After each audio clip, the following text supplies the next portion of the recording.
All right. Welcome, everybody, to another author chat here on FanFiAddicts. I'm very, very excited to be joined by Claire North, dear friend. We've chatted multiple times on the podcast, but we've never had a one-to-one. So I'm very excited to pick your brain a little bit more, get to know a bit more about you. And I'll let everyone know a little bit more as well. She's the award-winning author of Notes from the Burning Age, 84K, The Pursuit of William Abbey, and more.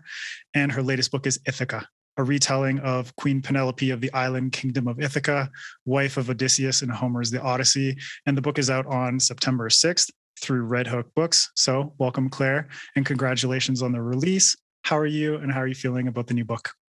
Well, thank you for having me back. How am I feeling? I am feeling shocked that it's as soon as September 6th, because I vaguely knew it was in September. And I was sort of like, oh yeah, there'll be sometime in the future. And that's now a few weeks away. So I am now processing the concept of time. Hello. Shit's going to hit the fan just very quickly. It's like I've released so many books that I don't even remember when the next one's coming out. It's not quite like that. You know, I'm just sounds talking really bad. It just time is difficult. It's all good. It's all good. But just to get to know a little bit more about you for viewers and listeners, and for myself as well. I want to know what your relationship was like growing up with science fiction, fantasy, and reading in general, that kind of stuff. I was a book nerd as a very early possible age. So I'm an only child, which I think shows. And both my parents were very heavily involved in kind of publishing and writing. And so would bring me home books on a regular basis. And I think the one that transformed my life was The Colour of Magic by Terry Pratchett. Yeah. I remember that being the first book that I read on my bed from cover to cover under the duvet by torchlight when the parents like, turn the lights out. Like it was the first full-blown I have to consume every single page of this. Yeah. And that started a love relationship with my local library's SF fantasy shelf. And I just remember working all the way down from kind of Adams to Zelazny and getting to Zelazny being like, I need more. So my relationship was hungry, I think you could say. That hasn't really changed. I was going to say voracious, but it's like, yeah, same thing. It's like going down and just devouring every book that you can find. I imagine reading so many books throughout your youth. What were some of those influences that you picked up on, like the really big ones, the ones that kind of stick with you till today? Pratchett was huge. Roger Zelazny is huge. Not enough people have read Roger Zelazny. Ursula Le Guin. As a kid growing up as well, actually, massive shout out to Anne McCaffrey. Though the books are varied. I remember reading Dragon Riders of Pern and wanting a dragon. And then reading The Ship Who Sang and thinking, oh, maybe there could be worse fates than being a ship. Like it was, in terms of one of those series, you just kind of keep on munching through, going nom, nom, nom, nom, nom. Anne McCaffrey was hugely important as a kid. What else did I really love growing up? Douglas Adams. My family actually had a connection with Douglas Adams. My dad had been his UK publisher. So kind of at a very early age, I was being given all the works of Douglas Adams and told, you will enjoy these. What else really stood out? I wish I was doing this in the room next door with all the books and the shelves, so I could sit there and go dribble, dribble. Neil Gaiman was quite formative.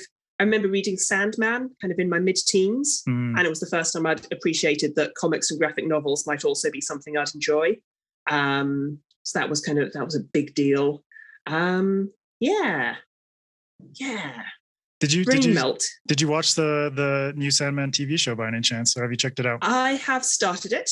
I went in hoping for the best and feeling quite cautious, as you always do with these things. Mm-hmm. And I think it is in many ways a very strong adaptation. Yeah.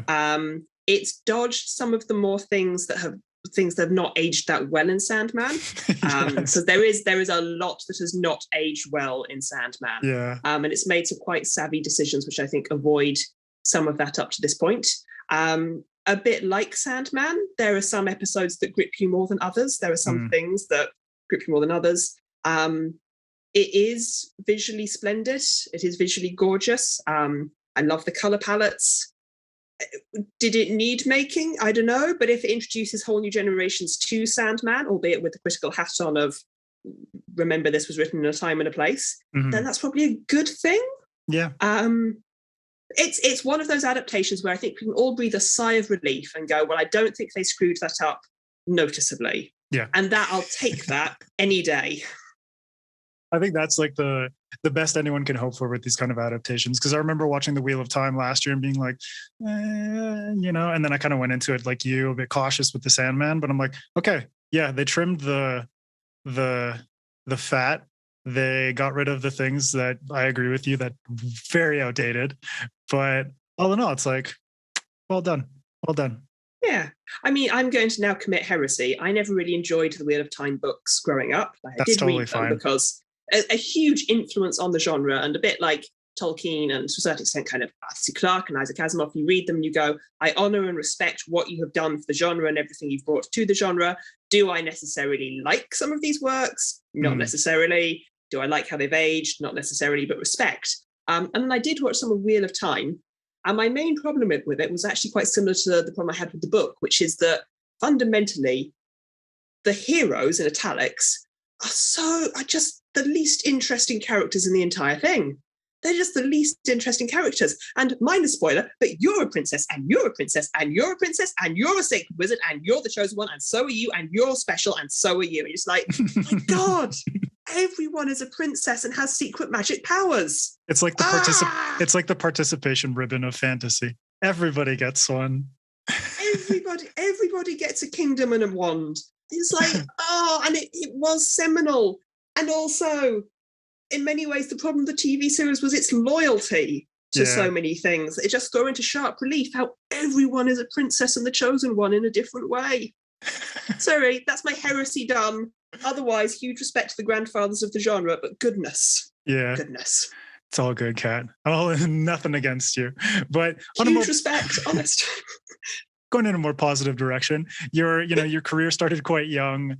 So tell me about your early days of writing and then how that developed into the publication of, Mirror Dreams at 14 and some of your other earlier books. So as mentioned, I think the key thing was I was given lots of books to read as a kid, and I was an only child and I was quite bored in the summer holidays. And my school was a long way from my house because I was on a bursary that I traveled a bit. And so I didn't get out very much. And I got to the bottom of the fantasy SF shelf, and then there wasn't any more in my local library, which was a disaster. So I started writing my own stories, and as is always the case with a young person, or even most people in their first story, it was bad.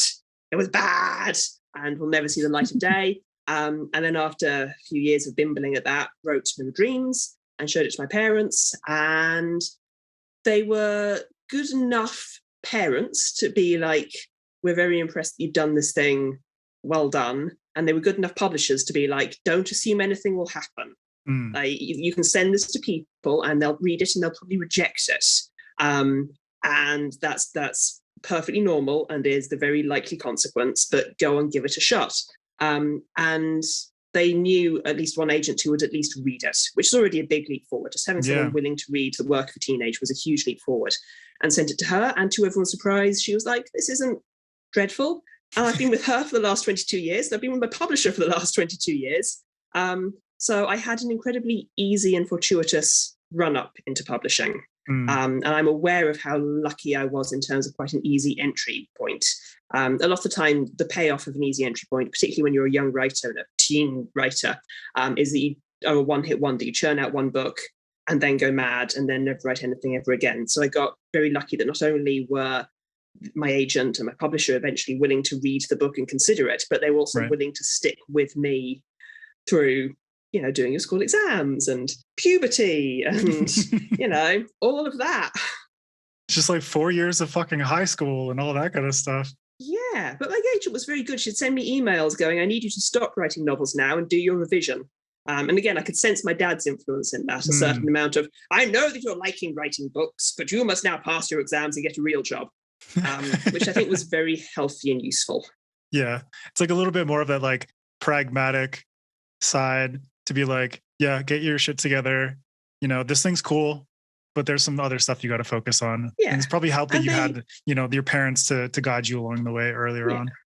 They were publishers. They'd seen so many writers come and go. They knew it's not a sensible career, and it's still not a sensible career. It's incredibly unreliable financially and emotionally. And so their attitude was very much, we're never going to stop you doing this, but have you also considered a career as a plumber? I'm just imagining you as a plumber. It's a good fit. Well, as a lighting engineer, I spend a surprising amount of time crawling through dark spaces that smell of rat pee. So it sort of works out. That's true. Yeah, it's like you're one step removed from floating. But at what point did you decide, you started off writing under your real name, your given name, Catherine Webb, but then you decided to start writing under a pen name of Kate Griffin when you were writing some fantasy earlier on. Why'd you make that decision? And what does a pen name hold for you?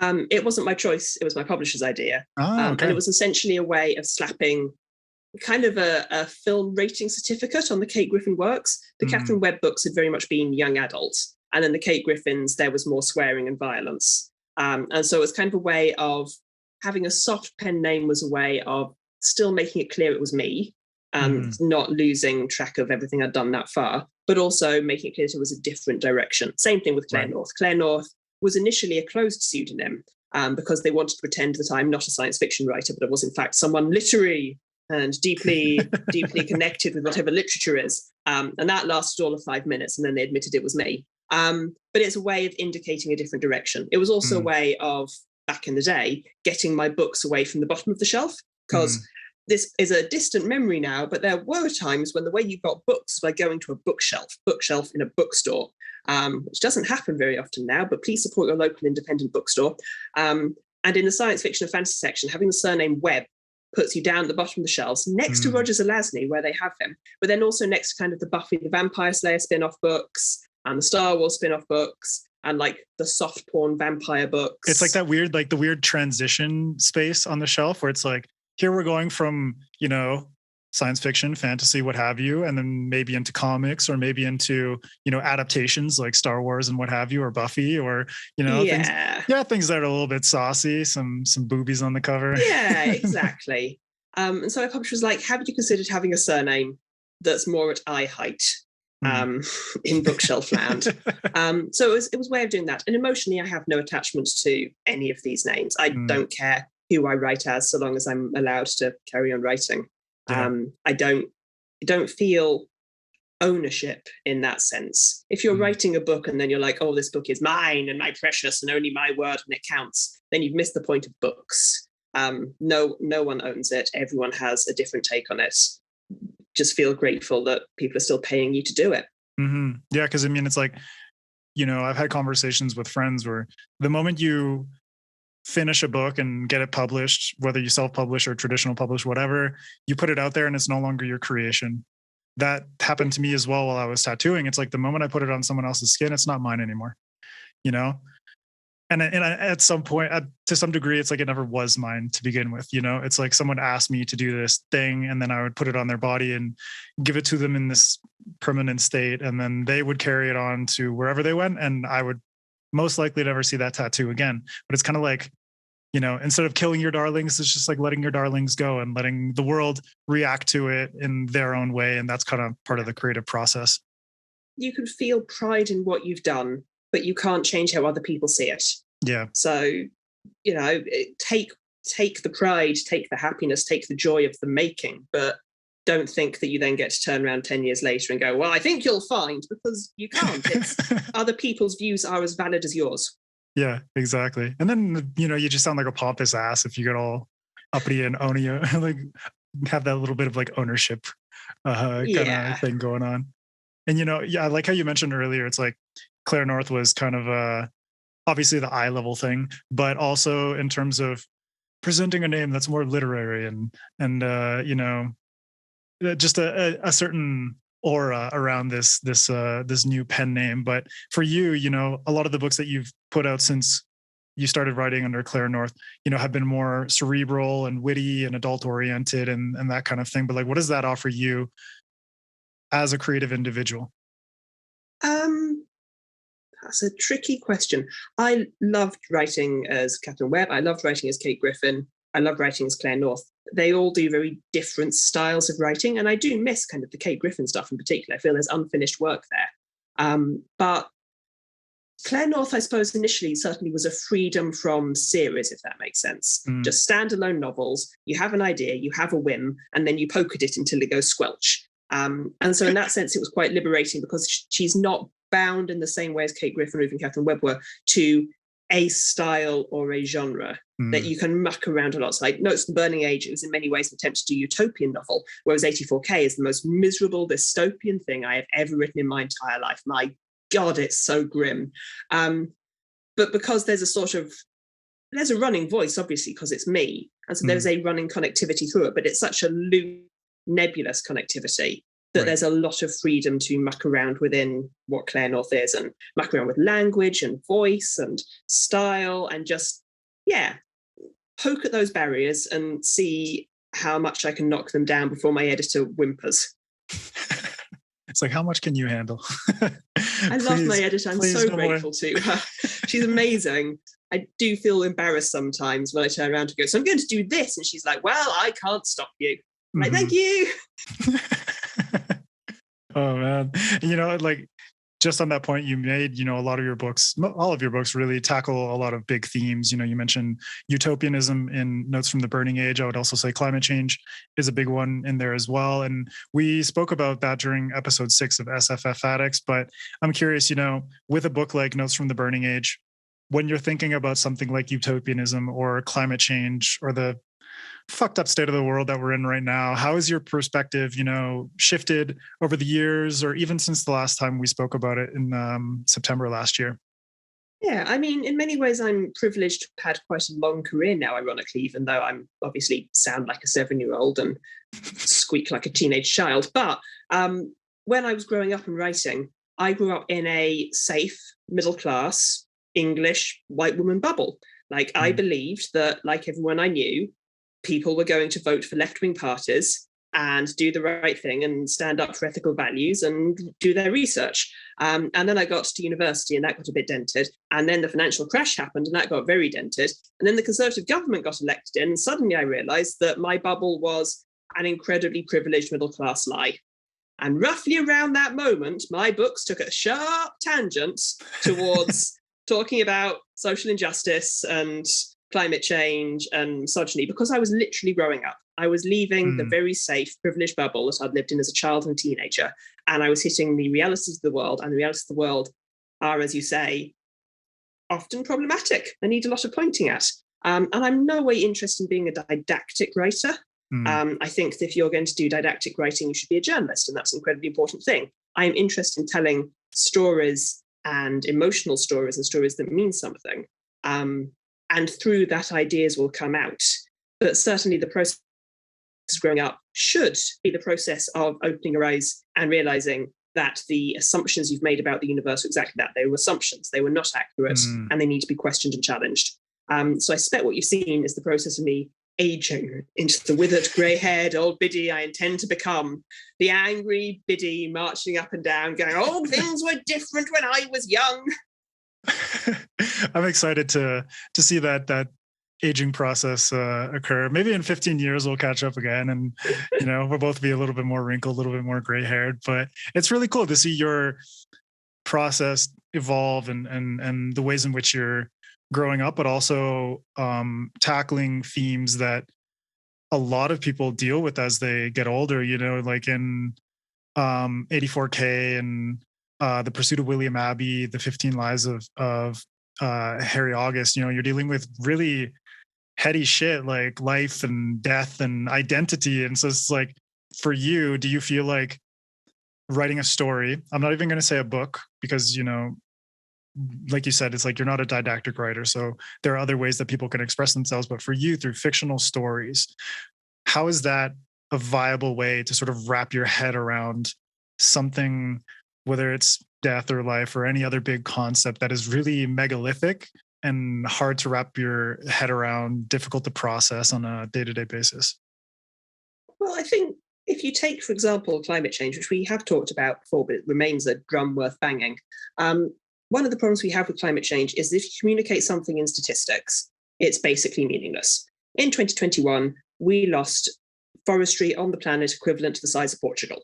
That's huge, but feels so abstract as to be almost meaningless. Whereas story that is centered on humans and humanity and a humane experience carry power. and they carry meaning, and they should, because we are fundamentally a storytelling species. And so, if anything, I think that at this time of general political and economic, the power of culture to make an enormous difference and to tell a different story is kind of beautiful, actually. The example I sometimes use is, if you look at the Marvel Cinematic Universe, it opened with Iron Man, which, though a bundle of laughs, is monumentally problematic. And then it spent, 15 years refusing to acknowledge that women could be cool or that Black people existed. And then they made Captain Marvel and Black Panther. And they were huge, and they were huge, successful films. And yeah, sure, there's still a huge amount of problems with everything that Marvel does. But the fact that in only 10 to 15 years, we shifted from women are sidekicks and secretaries, and Black men are there to be heroically killed, to actually these are the stories that resonate in our culture and matter to our culture, I think is really indicative of how rapidly and how powerfully culture can change, and what a huge knock-on effect that can have on current generations and future generations. And so, yeah, telling a damn good story that centers humanity and centers that humane experience, and preferably is rollicking with it, is both epically fun, but also, I think, a good way of shaping a load of things. Look at organized religion.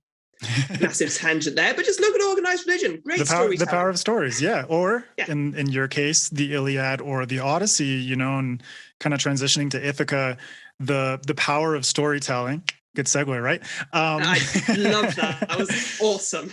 The power of storytelling to affect immense change on humanity. Going back thousands of years, people still today are reading the Iliad or the Odyssey, or in your case, doing reinterpretations, retelling of aspects, or people who are inhabiting that fictional mythological world. So, for you, it's like, what spurred you to write this book, especially when it involved tackling such epic, monumental texts within the history of humanity and the storytelling history of humanity?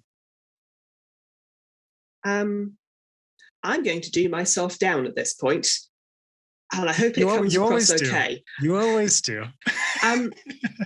Working within a framework like the Odyssey and the Iliad can in many ways allow you to cheat, because you don't have to spend a huge amount of time on world building. Yeah. To a Western audience that has been raised in this canon, you can say, and Zeus with his thunderbolt, and most people are there.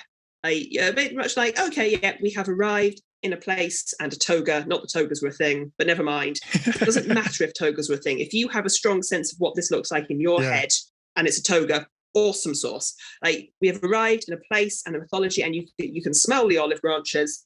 And so in many ways, jumping onto something that is such a seminal and formative part of the Western canon, you can kind of cheat a bit. You can sort of just latch onto a literary tradition that, whether we know it or not, everyone in the Western canon has internalized.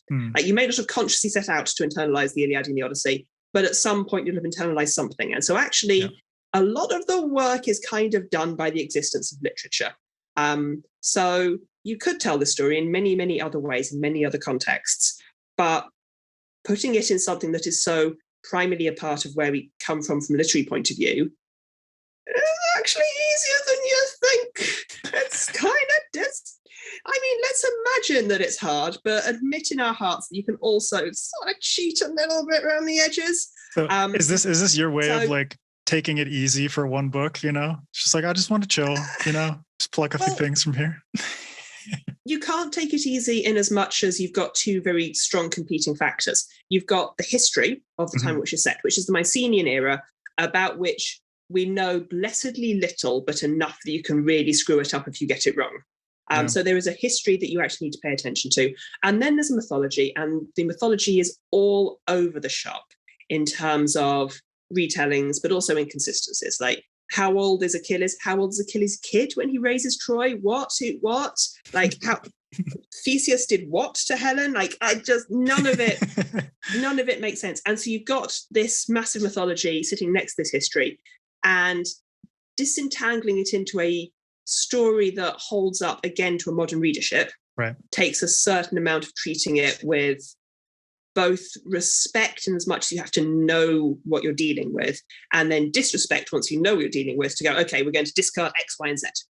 You have to know enough to make conscious decisions about what you're ignoring.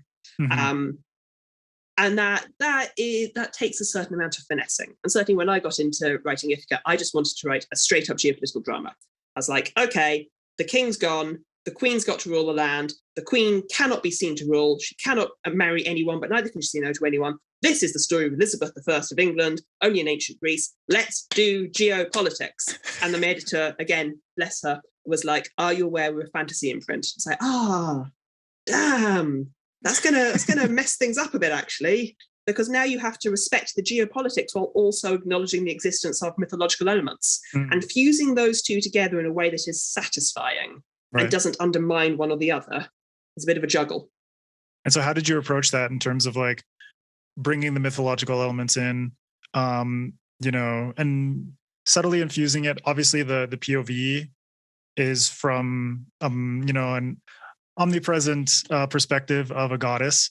And at the same time, like you were saying, like respecting what is there, what exists in terms of the history, pulling enough research that you get it right, but then be able to twist it up a little bit. So how did you blend those two things together?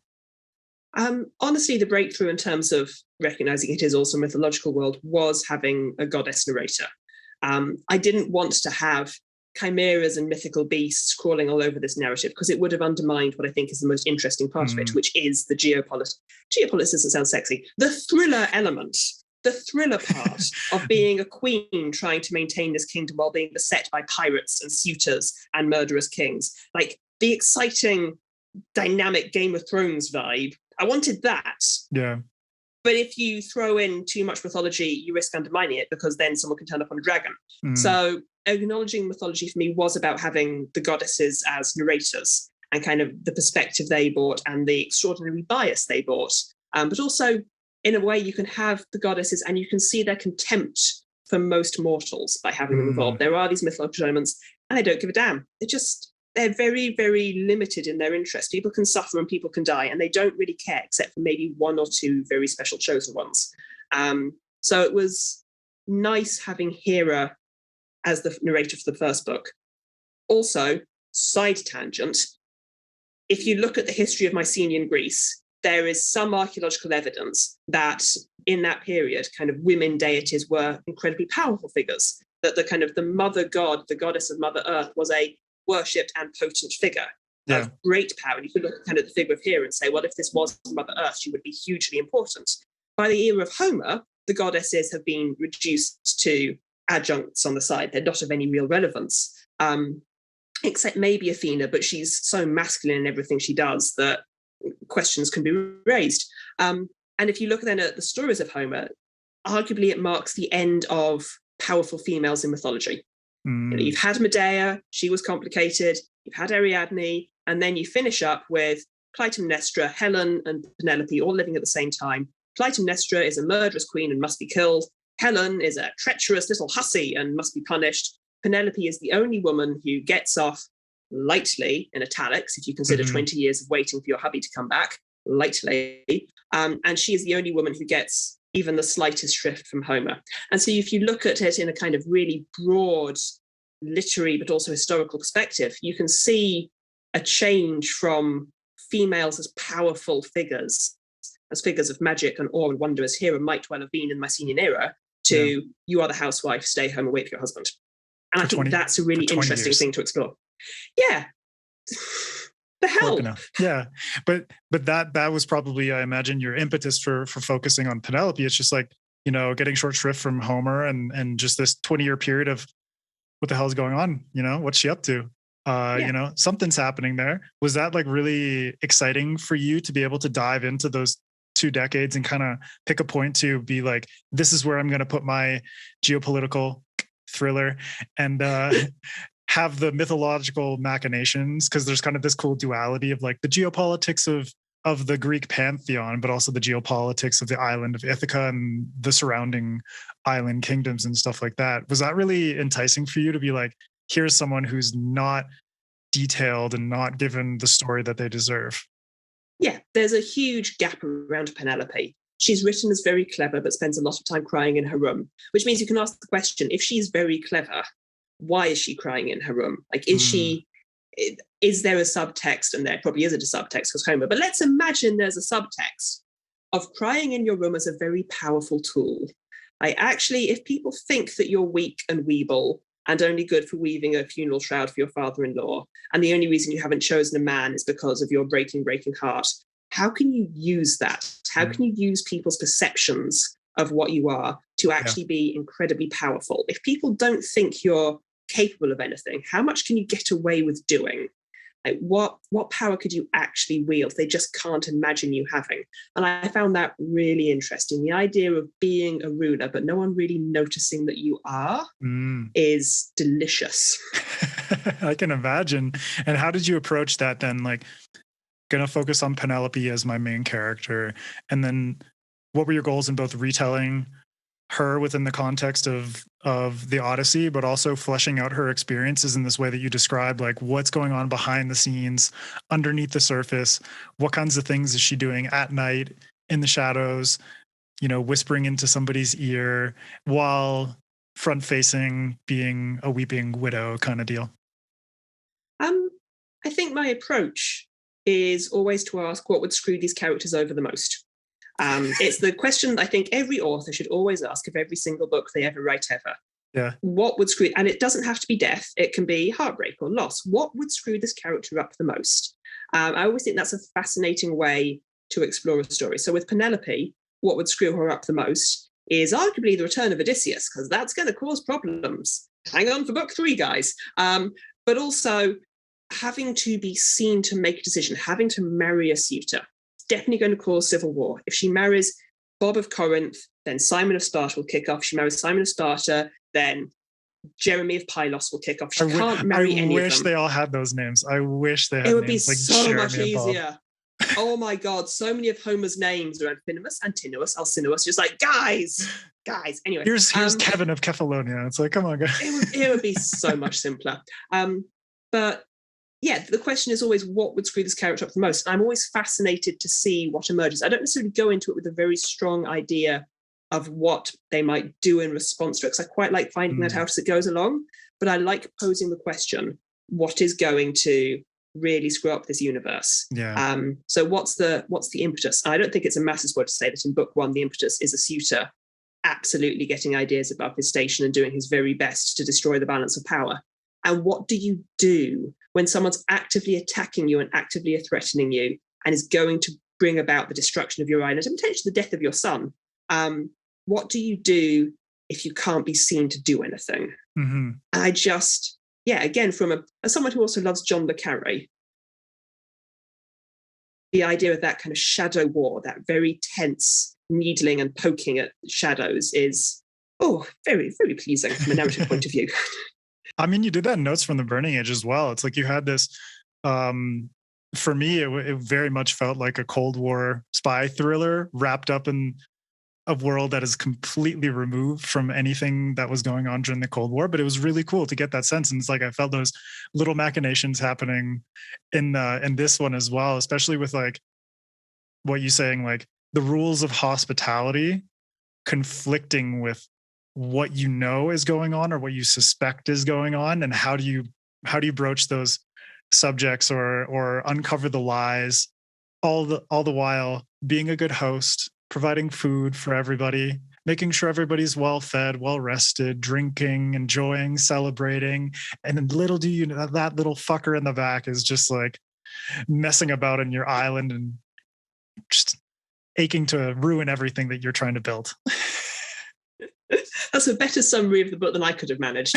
And yes, I do love a needle match. I really enjoy a story where you can boil really big issues down to a needle match between people. Cat and mouse, I think, is always a fascinating narrative form, and I have a massive soft spot for it.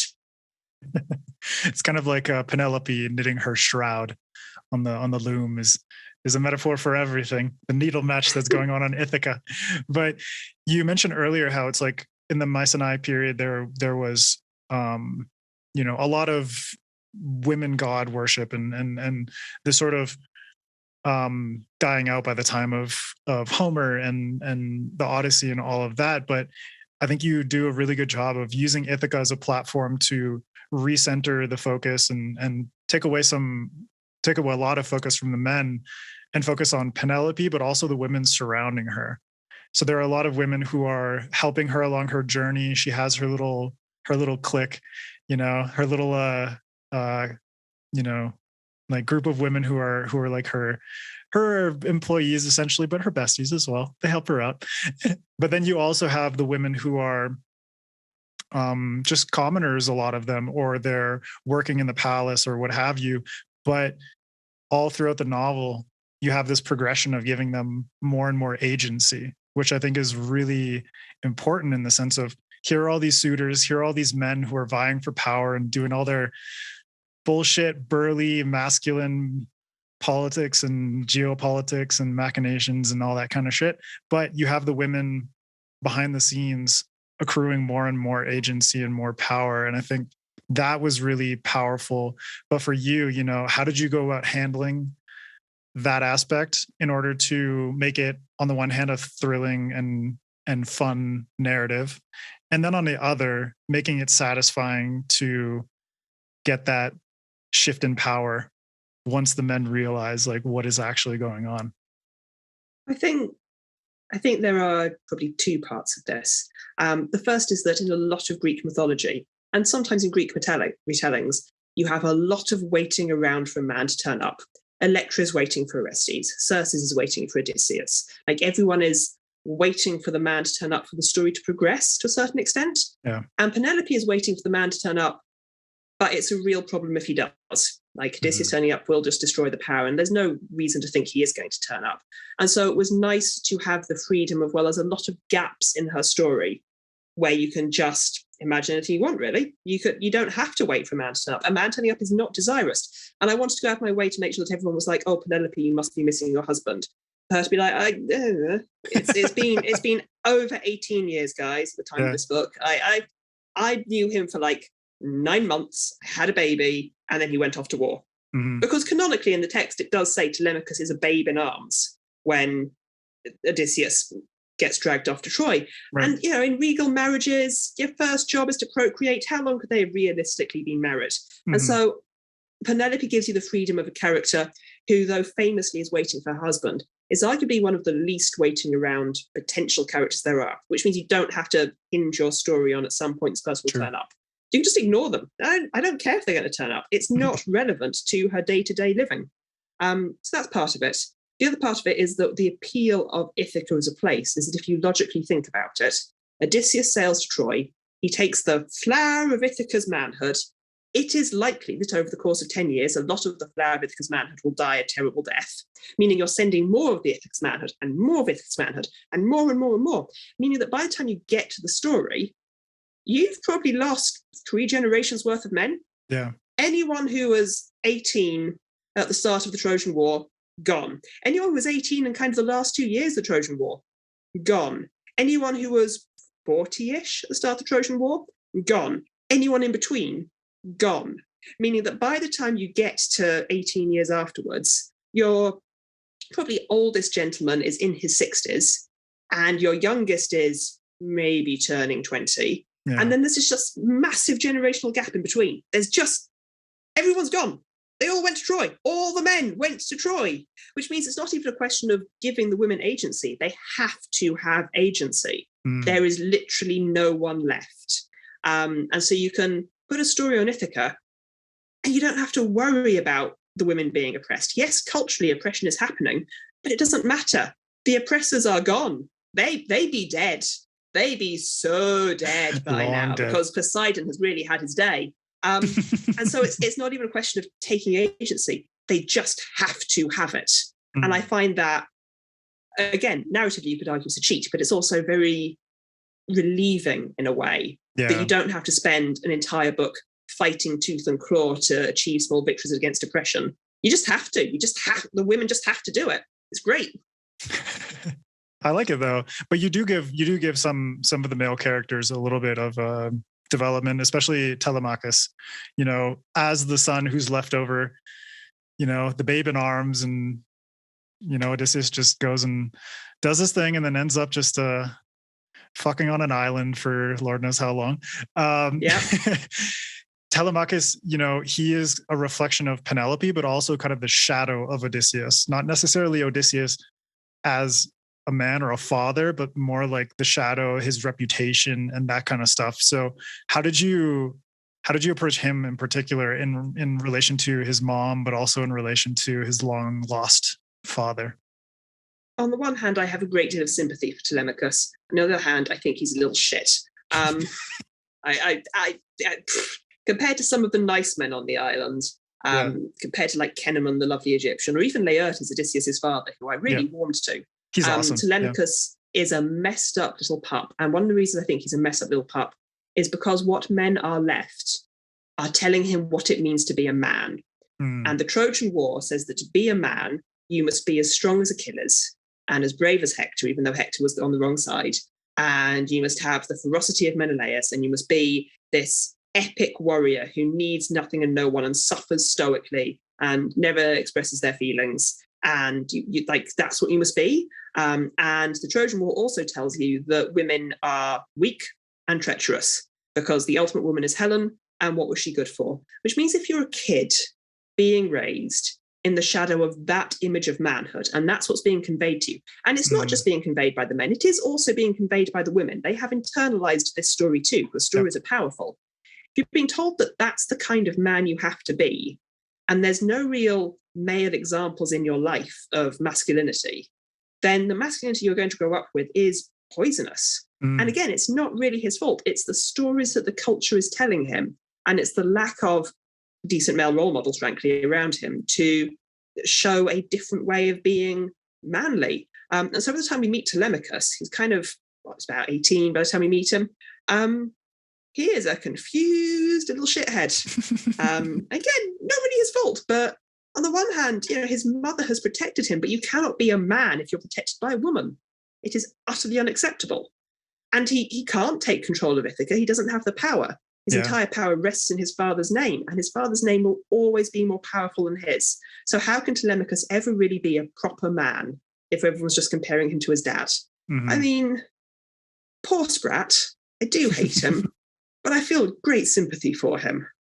But you wrote him very well. And, it goes back to what we were saying about the power of stories, what that can do to influence humanity from a cultural level to an individual level. And in the case of Telemachus, it's like, you are poisoned by the stories of masculinity that are perpetuated by this society, by this island whose men have long gone, and there's, your grandpa's off pig farming, and who's there to teach you what you need to know. And I think that's why it worked really well for him to be the person to want to prove himself by taking up arms. And then I thought it was awesome that you had that impetus on his part reflected with the women who also take up arms, but in their own way. And I know you've taught women's self-defense. I don't know if you still teach women's self-defense, but how did that experience go into these awesome sort of like training montages? And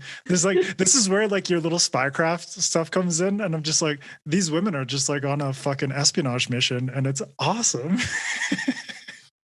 So the martial art I do is a Philippine martial art called Eskrua. And at my grade, you have to do a thing with your quarterstaff where you do kind of a bit of a choreographed quarterstaff fight. And we don't usually choreograph, we usually just hit each other. But you do a fight to kind of demonstrate your mastery of the weapon, to demonstrate you really understand it. Right. And I did mine in front of the kind of grand master of everything. And at the end of it, he turned around to one of my colleagues, and his feedback was, I liked that. The women are always so much more tactical. They don't have the strength, so they have to use the cunning. And I'd already written Penelope one by this, but I felt this glow of warmth and recognition run through me. Because when I teach, and I do teach weapons primarily, I always teach get out of the way of power. As a woman, I do not feel confident in my strength to stop the power. I do not feel confident squaring up toe-to-toe with someone who's bigger and stronger than me. It's just not going to work.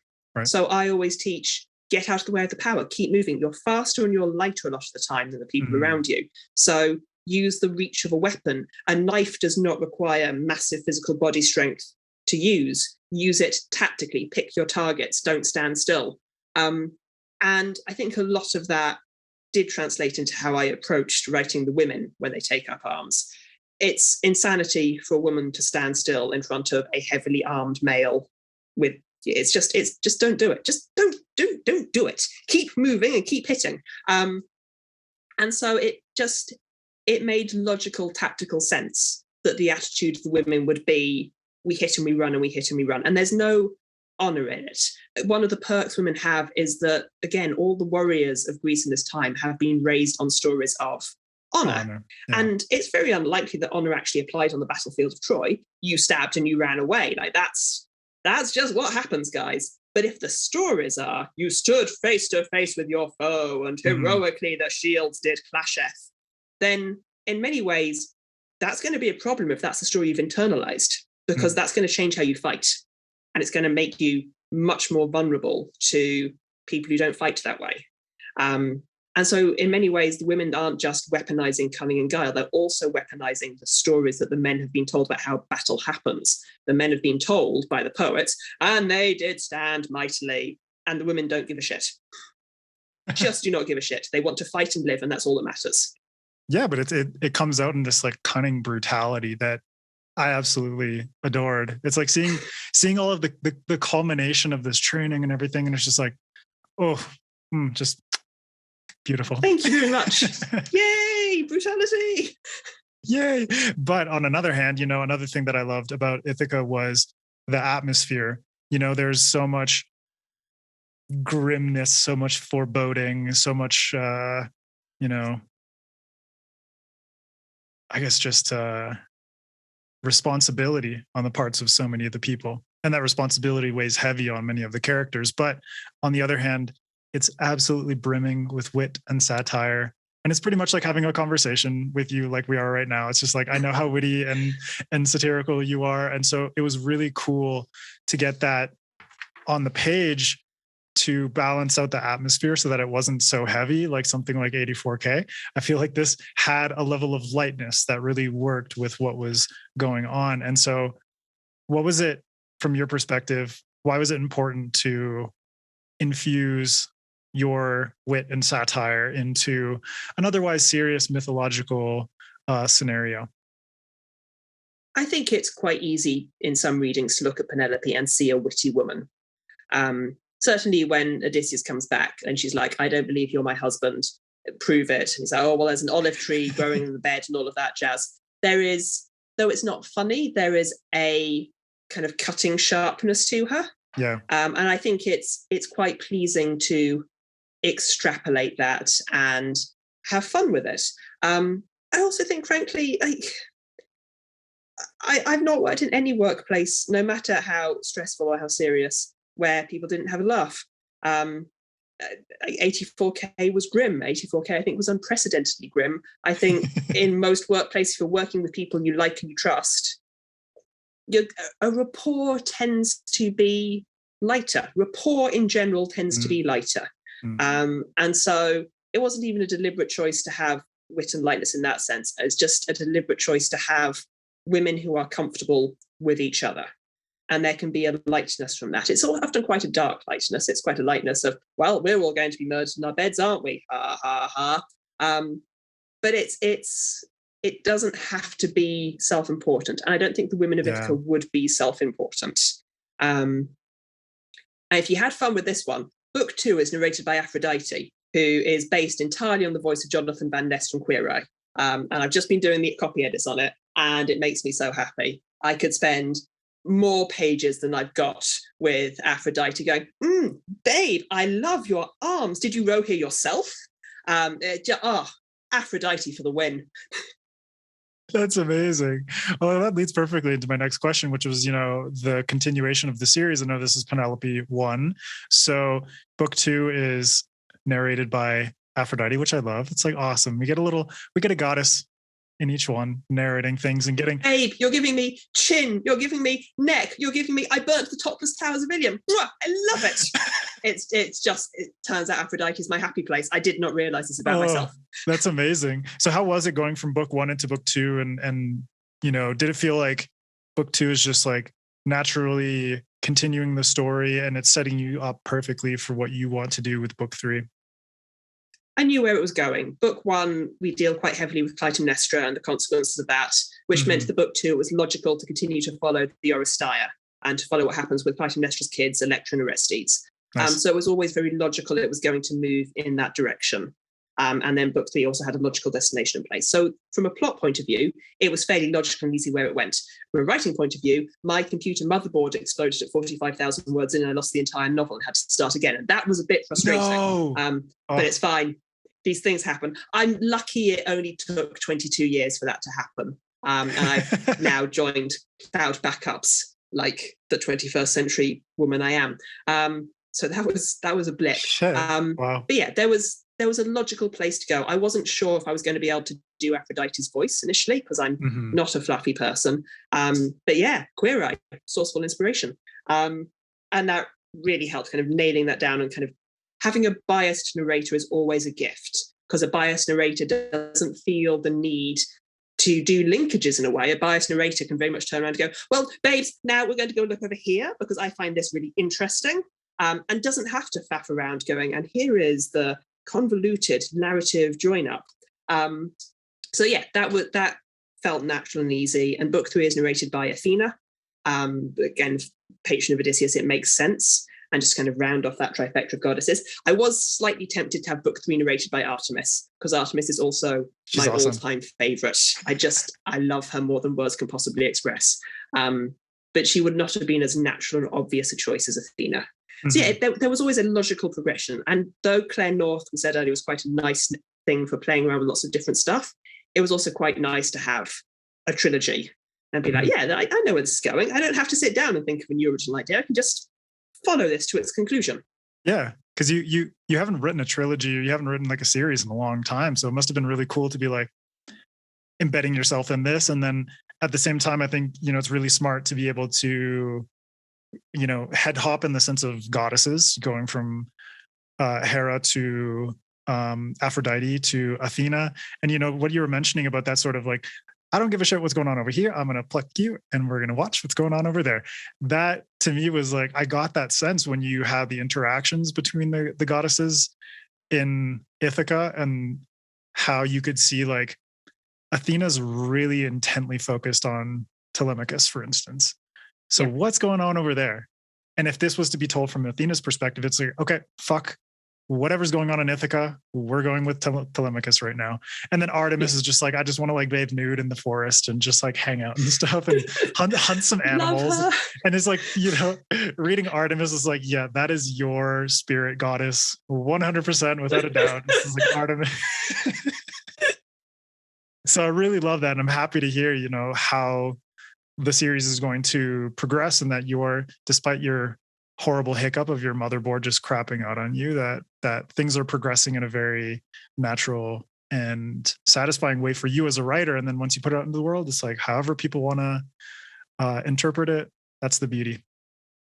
It's been a real pleasure. It's been really nice having the opportunity to kind of lay groundwork in book 1, knowing it will crop up in book 3, knowing the kind of things that you start doing here will have a consequence in 200,000 words time. That's been really satisfying. The only snag about that is you do have to then have tables of documents on what does this person look like again?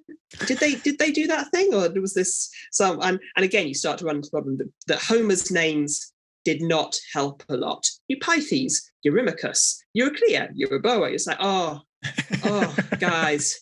And so there's a certain amount of keeping track of details that you're going to drop the ball on something. You're absolutely going to drop the ball on something. And you might as well accept it's going to happen, but you try your damnedest not to.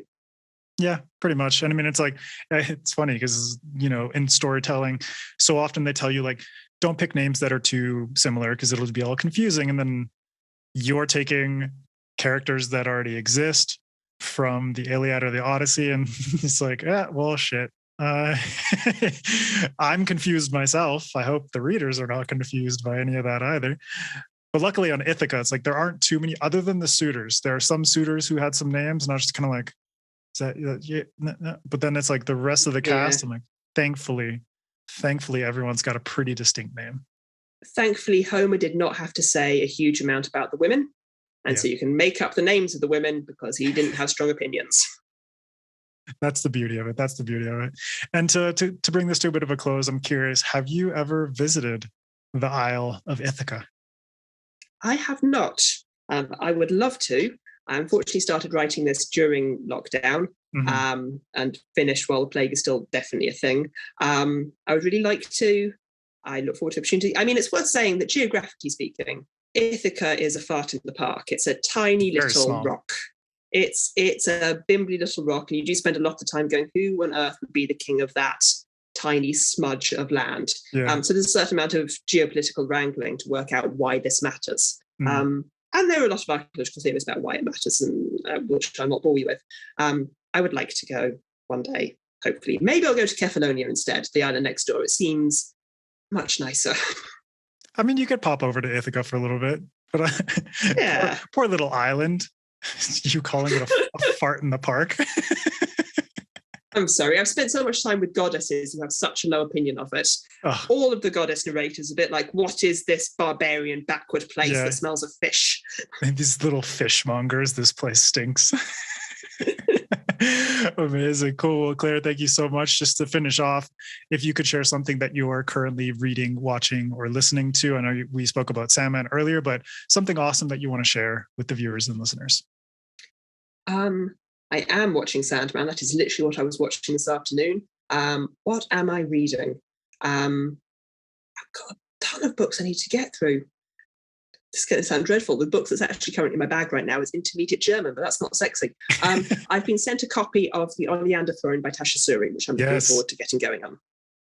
I spoke to Tasha last week. She's amazing. She's wonderful. Go read her stuff. Yes, everyone go read the Oleander Sword. Well, the Jasmine Throne first, since that's the first book in the series, and then go read the Oleander Sword, and then go read Ithaca, which is out on September 6th. And Claire, thank you so much. Thank you so much. Pleasure as always, and I highly recommend everyone go pick up your new book when it's out. And I appreciate you taking the time to chat with me today. Thank you very much. It's been a pleasure. Yeah, as always. And if you could please let everybody know where they can find you on social media. I am at Claire North 42 on Twitter, and I have a website which is clairenorth.com, although I'm not that great at maintaining it. Awesome. Cool. Well, Claire, I'll talk to you soon. Really appreciate it again, and take care. Thank you. Bye.